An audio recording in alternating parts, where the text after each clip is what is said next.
Yes, people, what's going on? Welcome back to the channel. Hope you guys are all doing well. So the Super League has reared its ugly head again, and we are seeing new proposals coming forward from the Super League that was absolutely pushed back by the fans, by football in 2021, and we're seeing it return yet again with new proposals that could potentially replace the Champions League and the Europa League. And we'll be getting stuck into those proposals, my opinion on those proposals, and of course the Premier League as well, releasing a statement or referring to a statement that they have previously released in relations to the European Super League and any kind of thought that these teams could create a new league. So we'll get stuck into that very, very soon. I want you guys to make sure you're hitting that subscribe button, like, comment, share, and all that stuff as well. And get your thoughts in below on these proposals from A22 Sports Management, who are the promoters of the European Super League. And they've released like a manifesto and all these principles around the new European Super League.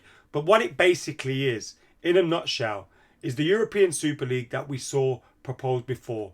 Remember those proposals? There was no pyramid in those proposals, so there was no relegation, no promotion.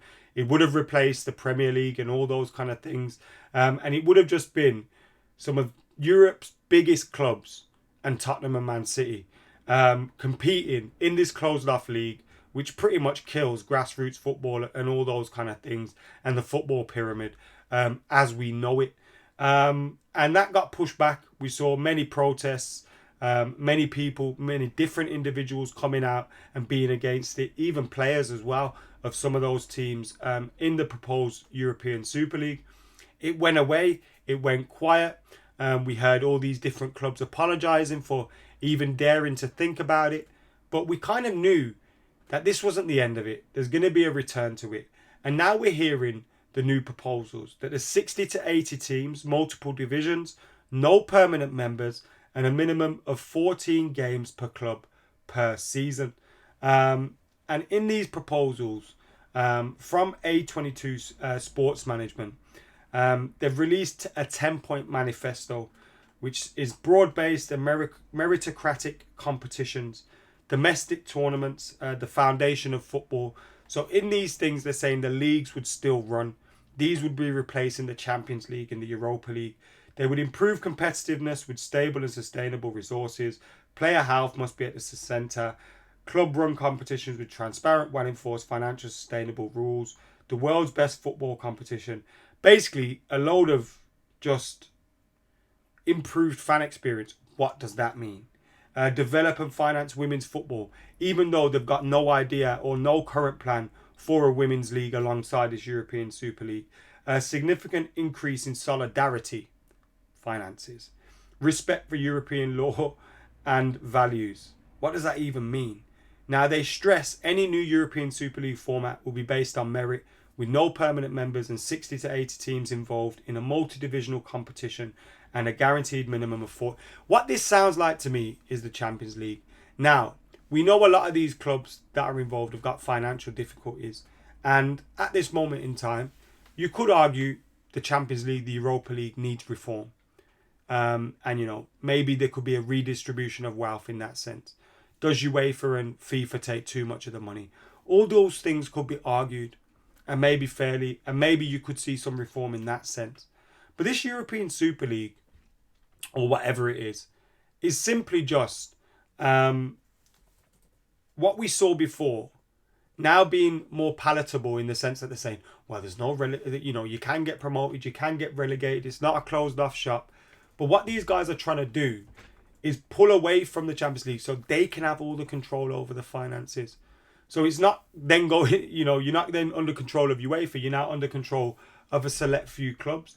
And why would you believe the people that wanted to do those things not long ago, wanted to break away, wanted to, keep all the money for themselves and all those kind of things?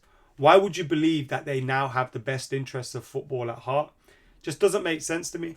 Now, I'm not saying that, UEFA and FIFA are perfect and they clearly need reform. You see all the accusations of bribery. A lot of you would have seen the Netflix documentaries and all those kind of things. there clearly needs to be reform. There clearly needs to be reform in La Liga, Serie A, etc., as they're falling way behind the Premier League. But that's not the Premier League's fault. And that doesn't mean that the European Super League is the answer to all those issues.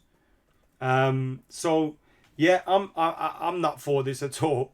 I wouldn't want to see, power, too much power fall into the hands of the likes of Florentino Perez and Laporta and all these kind of guys. They're just panicking for their lives at the minute. Barcelona particularly, look at the kind of deals they've been making, pulling all sorts of financial levers, which, puts their financial future at risk. You look at a lot of these different teams. Man City, now they're not financially at risk, but what they're at risk of is falling foul of Premier League and getting kicked out of there. There's there's no surprise why this then rears its head again. Now the Glazers may be about to sell, but any club, even PSG, don't need the money. If United were to be bought by Jim Ratcliffe or Qatar, whether they have loads of money or not, whether they need the money or not, if all these big European teams are going to do one thing, they'll all be dragged along in the end anyway. The same way Chelsea and Roman did at that time. Todd Bowley would still be all for a Super League. A lot of the American investors are all for the Super League. So I don't see it going away. I think there'll continue to be proposals, but people just need to keep pushing back. And what you will find is as well, and again, it kind of feels like one last shot at it from them. What you will find as well is players won't maybe want to play in it if they're going to get left out of the World Cup, if they're not going to be able to play in that. Now, the European Super League will make our own. But will players want to give up the opportunity? Because that's what FIFA will say. Well, if you play in the Super League, you're not going to be able to play in, the Champions League, or you're not going to be able to play in the World Cup or the European competitions. So that's a possibility.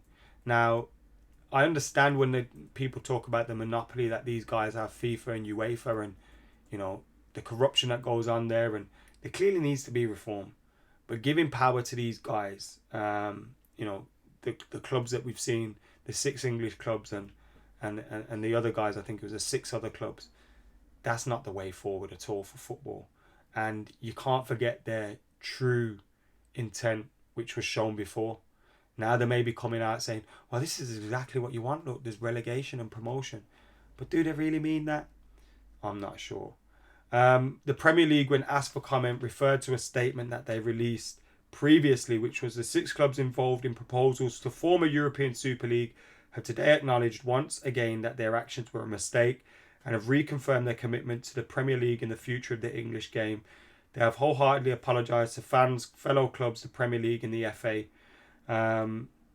Furthermore, the club have agreed to support rule changes so that any similar actions in the future would lead to a 30-point deduction. City are probably thinking, we're about to get a deduction, so let's just make this happen. And I still wouldn't be surprised if the other clubs wanted to make it happen as well. You look at Liverpool's owners, they're looking for investment at the minute. The Glazers are looking to sell. If the European Super League happened, would they be less inclined to sell? Who knows? Maybe we'll be sold by then. But I have no doubt that our potential new owners wouldn't be interested if all the other clubs are. It's a mess, man. I wish it would just go away once and for all. Anyway, let us know your thoughts in the comments below. I know some people are for it. I'm not. I just don't see how giving them power is good. Yes, there's arguments about the distribution of the finances in football. But these aren't the answers. Let us know your thoughts. See you in a bit.